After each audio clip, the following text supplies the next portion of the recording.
En 1840, un científico inglés, Sir George Cayley, empezó a abordar uno de los primeros obstáculos asociados con el vuelo rotatorio, la neutralización del par motor.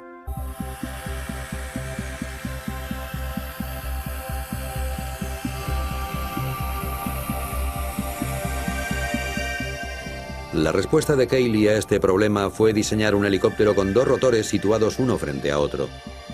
Cada rotor giraría en dirección opuesta respecto al otro para neutralizar las fuerzas de par motor entre los dos. Pero Cayley nunca llegó a construir su aeronave rotativa. Sabía que una máquina de tamaño real basada en ese diseño nunca se levantaría del suelo. Varios años más tarde, en 1860, un ingeniero francés, Viscount Gustave de Ponton-d'Amécourt, estaba decidido a demostrar al mundo que el vuelo rotativo era posible. D'Amécourt construyó una aeronave rotativa en miniatura que utilizaba un nuevo método para neutralizar el par motor.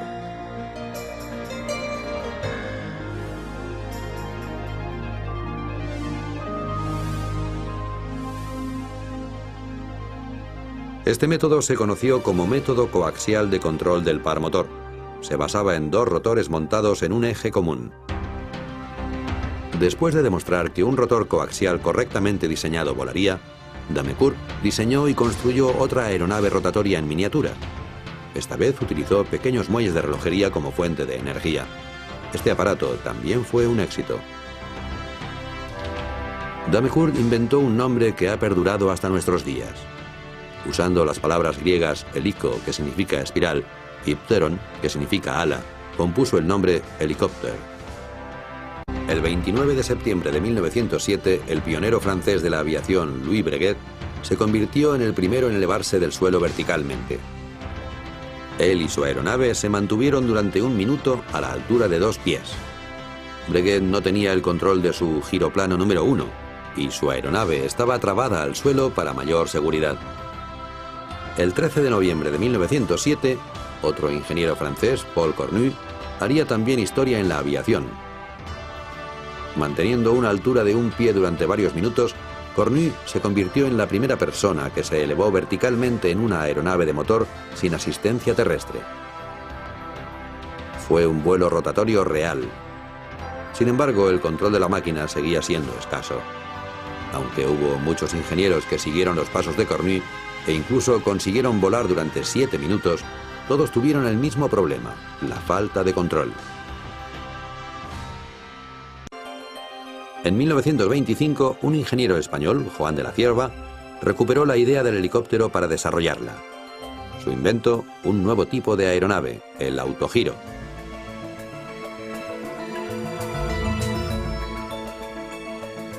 Un autogiro está dotado de un rotor, y cuando la aeronave se mueve hacia adelante a través del aire, el rotor actúa como un molino de viento en el que el movimiento de avance de la aeronave provoca su rotación, convirtiéndose en una ala y produciendo la elevación. Pero el movimiento hacia atrás del autogiro está producido por un propulsor muy similar al de un avión. Un autogiro, sin tener una elevación demasiado vertical en sus despegues, aunque sí en los aterrizajes, podía mantenerse en el aire gracias a la propia inercia de la rotación, y en muy poco espacio posarse delante de todo el mundo. Esta era una capacidad a la que se recurría especialmente en las exhibiciones aéreas. Este método de aterrizaje está basado en el mismo concepto que adoptaría un helicóptero moderno en caso de fallo del motor. En los años 20, Juan de la Cierva demostró al mundo que para un aterrizaje seguro en helicóptero no era necesaria potencia alguna de motor, ni pista de aterrizaje, solo un espacio suficiente para la nave. La clave de la estabilidad del autogiro de la Cierva fue el descubrimiento de un fenómeno solo presente en aeronaves de alas rotatorias, la asimetría de elevación. De la Cierva tuvo el mismo problema que muchos diseñadores de helicópteros. Sus aeronaves volcaban antes de elevarse del suelo. Esto sucedía porque las aspas de los rotores eran rígidas. Las aspas rotatorias nunca generaban la misma fuerza de elevación equivalente a sus revoluciones, y eso causaba un desequilibrio en la subida.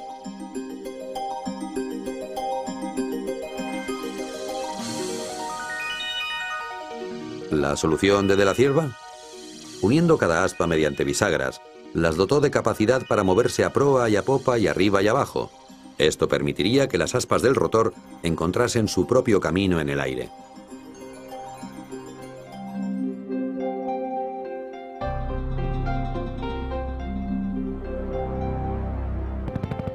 Los primeros autogiros tenían pequeñas alas auxiliares para mejorar el control del aparato, pero estas alas desaparecieron a principios de 1930, cuando se desarrolló el control cíclico de balanceo y cabeceo. Este dispositivo estaba basado en el problema que de la Cierva había resuelto, la asimetría de elevación. La idea era controlar este desequilibrio en la subida y utilizarlo para equilibrar la aeronave. Es el mismo mecanismo básico que permite el control de un helicóptero moderno. Al mover esta palanca giratoria, un mecanismo en la base del rotor altera la inclinación de cada aspa de forma individual durante su ciclo natural de rotación. Cuando la inclinación del aspa es mayor, esta abarca más aire, elevándose.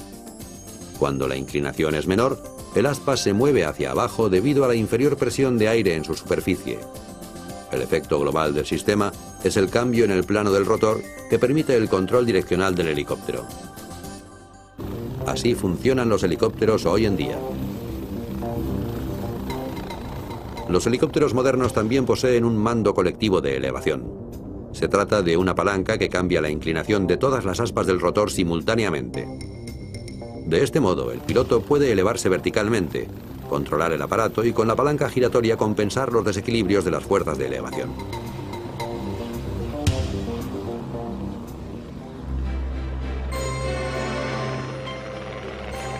Gracias a estos desarrollos tecnológicos de los años 30, el autogiro tuvo un gran éxito. El diario Detroit Press usaba uno para situar rápidamente los reporteros en la escena de los sucesos más importantes. En 1936, un ingeniero aeronáutico alemán, Heinrich Focke, dio al autogiro un enfoque diferente del convencional. Pensó, ¿por qué diseñar una nueva máquina desde cero? Creyó que el fiable autogiro estaba tan cerca del objetivo que retomó el diseño de una aeronave basándose en este. Heinrich Focke construyó el primer helicóptero real del mundo. A pesar de las dificultades que tenía para maniobrar, podía mantenerse en el aire, volar de lado y hacia adelante y detrás. A pesar de todos sus logros, el helicóptero FA-61 de Focke tuvo muy poco impacto debido a que el público estaba ya familiarizado con los aviones y autogiros, hasta que la atrevida y atractiva Hannah Reitz, de 25 años, famosa por ser la primera mujer piloto de pruebas alemana, subió a la cabina.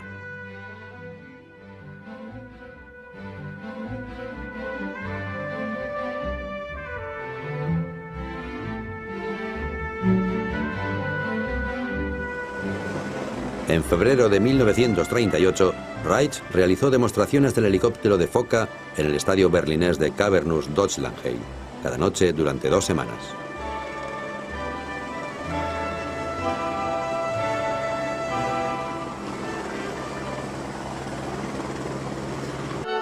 Igor Sikorsky era ya una persona relevante en aeronáutica. En los años 20 había levantado una de las más importantes compañías de aviación del mundo, Sikorsky Aviation. En 1929, la compañía se convirtió en subsidiaria de United Aircraft, lo que dio a Sikorsky la oportunidad de conseguir el sueño de toda su vida, los helicópteros.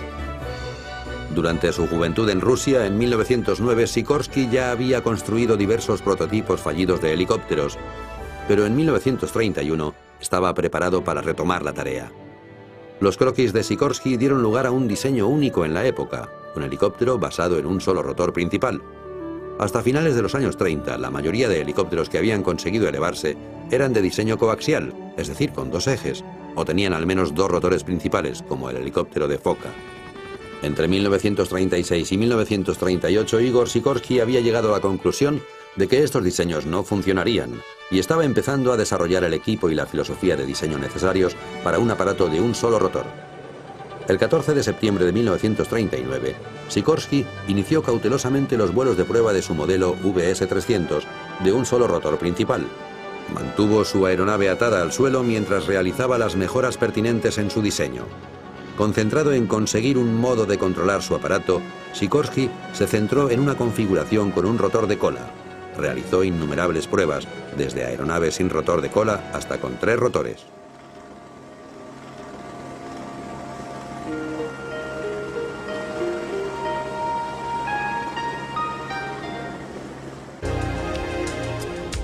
El rotor de cola se controlaba, y aún se controla, mediante los pedales del piloto, cuando éste quiere girar el helicóptero a la izquierda, presiona el pedal izquierdo, que disminuye el ángulo de las aspas del rotor de cola, lo que permite que el fuselaje gire hacia la izquierda. Al presionar el pedal derecho, aumenta la inclinación de las aspas del rotor de cola, causando un aumento de su tracción aérea y una compensación de las fuerzas del par motor, de manera que la aeronave gira a la derecha. Para Igor Sikorsky, la creación de este diseño en 1940 no fue una casualidad.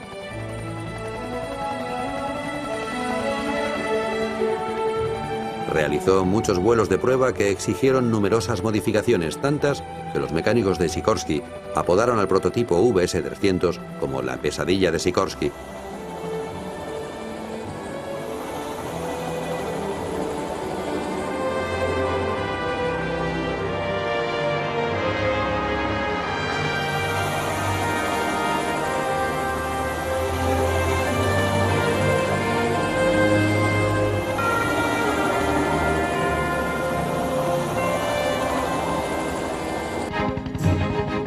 El VS-300 de Igor Sikorsky fue el primer helicóptero que alcanzó el éxito en América. Su diseño y patente se convirtió en la base para los futuros helicópteros modernos.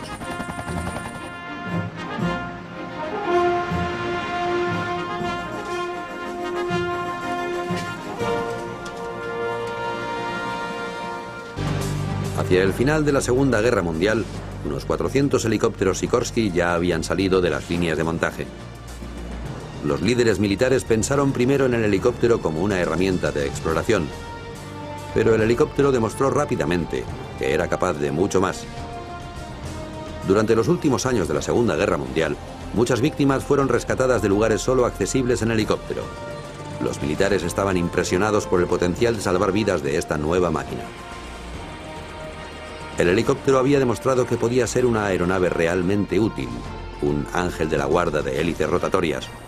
Con los años, se convertiría en eso y mucho más, tanto en tiempos de paz como de guerra.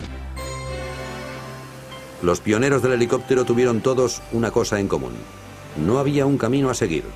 La mayoría de los primeros diseños estaban basados en la intuición.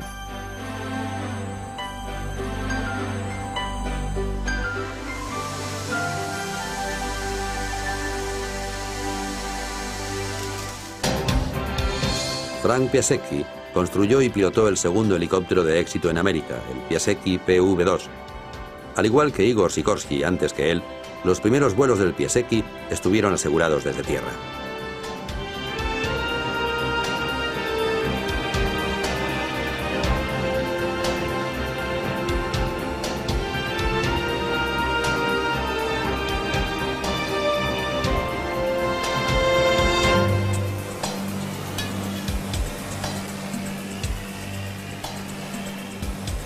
El helicóptero Piasecki PV-2 evolucionó hasta convertirse en una aeronave totalmente controlable. Igual que les ocurrió a otros pioneros, el perfeccionamiento de la máquina supuso meses de trabajo.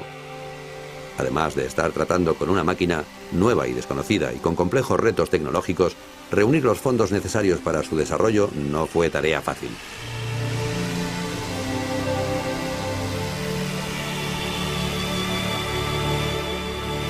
Cuando las nubes de la Segunda Guerra Mundial empezaron a despejarse, más de 50 compañías estaban trabajando ya en el desarrollo de helicópteros, esperando conseguir financiación del gobierno. Fue Frank Piasecki quien atrajo la atención de la Marina.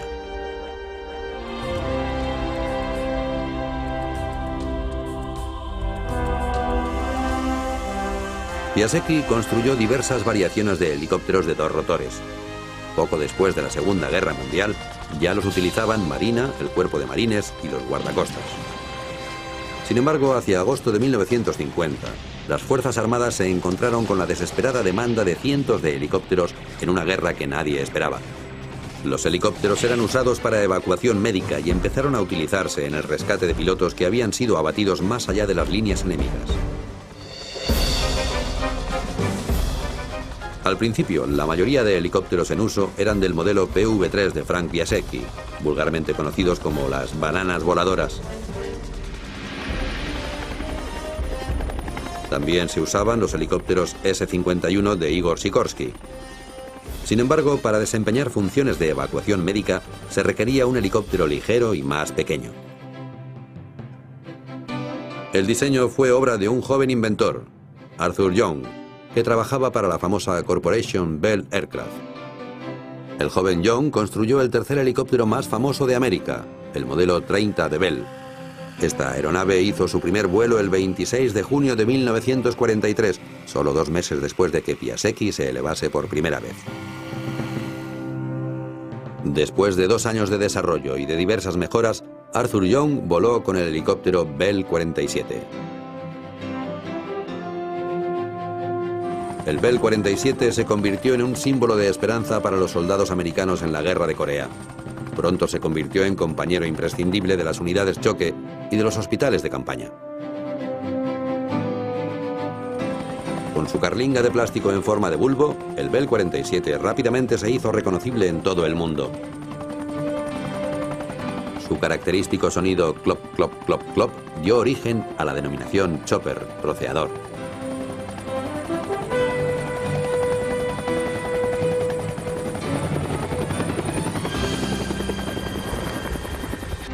En 1953, la Guerra de Corea había terminado. Los helicópteros pronto se convirtieron en algo más que máquinas de exploración y rescate. Llegaron a ser un arma de guerra en un conflicto que fue conocido como la Guerra de los Helicópteros. En la práctica, todos los helicópteros utilizaban motores de pistones que, debido a su peso y dimensiones, resultaban poco estables y resistentes. Al aumentar de tamaño, estos motores ocupaban demasiado espacio en la aeronave y a duras penas podían elevarse a sí mismos con la carga necesaria para el vuelo. En consecuencia, los militares adoptaron el motor de turbina. Se trata de una fuente de potencia que en los años 50 se encontraba aún en fase experimental. En los años 60, después de una serie de mejoras, el motor de turbina se fabricaba ya masivamente.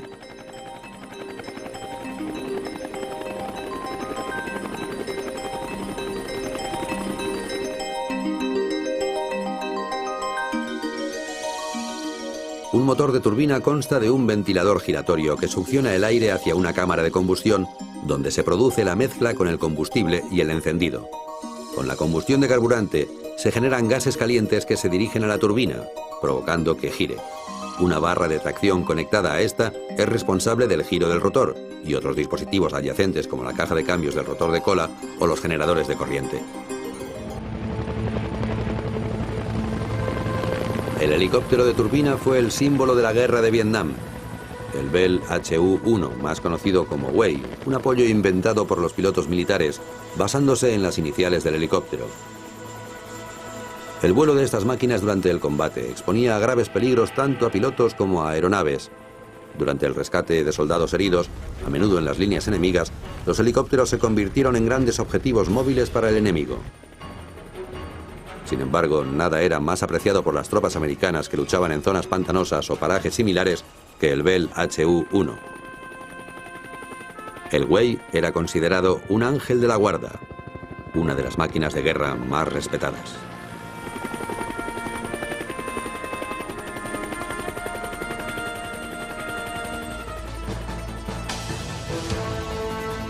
Hacia finales del conflicto de Vietnam, los helicópteros habían demostrado ser unas fieles y eficientes herramientas en la guerra. Pero pronto se vería que la función más esencial del helicóptero era el rescate, incluso en tiempos de paz.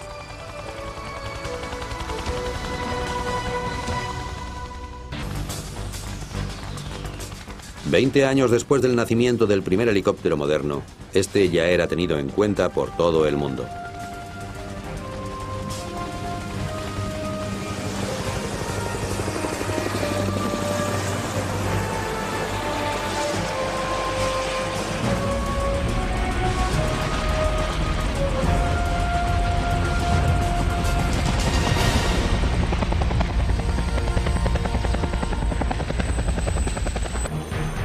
La última tecnología en helicópteros puede encontrarse en varias máquinas militares, como el Boeing Sikorsky Comanche.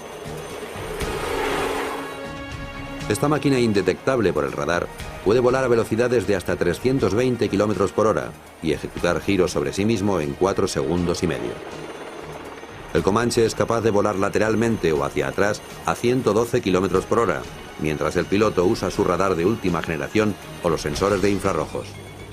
En segundos, Los ordenadores del Comanche pueden detectar una posición de batalla a millas de distancia, seleccionando todos los objetivos enemigos, incluidos tanques, camiones y otros helicópteros.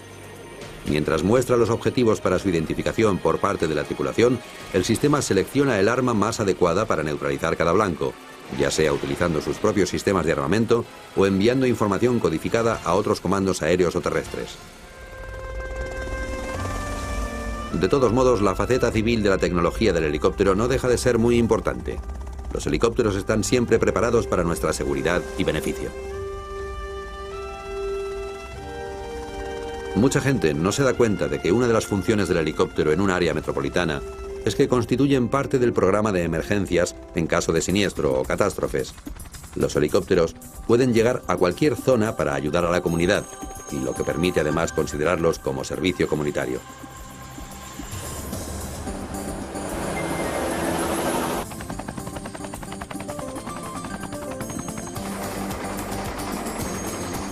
Los helicópteros también actúan como bomberos aéreos. Pueden acceder a suministros de agua pequeños mucho mejor que los hidroaviones. Estos monstruosos helicópteros grúa Ericsson pueden aspirar en muy poco tiempo más de 7.500 litros de agua y posteriormente lanzarla con gran precisión sobre el área afectada. Por otra parte, sin estas grúas aéreas, muchos proyectos industriales tendrían un coste superior en millones de dólares. Su impacto ambiental es mínimo, ya que no es necesario construir carreteras para trasladar materiales de construcción. Los helicópteros grúa Ericsson son de gran ayuda en la construcción de líneas de alta tensión, transporte de leña y traslado de maquinaria pesada. Esta unidad es uno de los primeros helicópteros no tripulados desarrollado para la policía y el ejército. Este Sikorsky Rotorcraft lleva un solo rotor principal protegido en el centro de la aeronave. Puede desempeñar gran variedad de funciones, incluyendo la filmación en directo y la transmisión a una estación base segura y aislada. Los helicópteros no tripulados pueden convertirse en algo común en un futuro próximo.